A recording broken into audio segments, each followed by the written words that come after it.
why Gen AI is different than, traditional forms of AI. So you probably heard this before, which is AI can be used for field medical insights, med-info inquiries, medical education outcomes, SRLs, PLSs, literature review, etc., etc.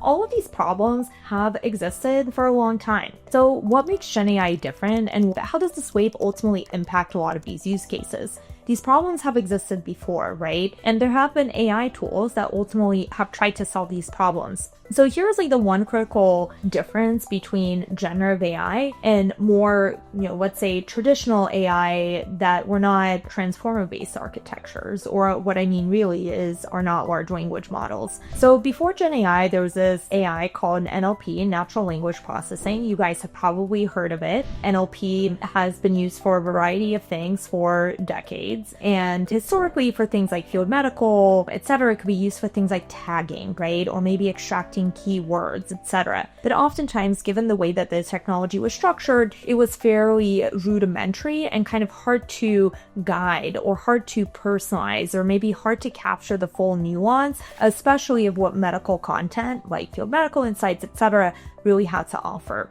So what generative AI has really done and come into the picture is that generative AI, with the new kind of technological architecture, if you will, is able to pick up more contextual patterns and nuances than what was historically possible. And what this ultimately means in the context of all problems is that historically, it was very easy to measure quantitative metrics, right? So you probably have your number, if you're looking at field medical, you have your number of HCP engagements, maybe you use NLP to tag some keywords, and then you have word clouds or specific graphs with those words, etc. What was not historically easy to do is to take a bunch of quote messy data, which is what a lot of teams are sitting on, think documents, right? Think those unstructured free text notes, etc., and convert that messy data into something clean that AI can understand and make something that's qualitative, effectively, in a way, quantitative.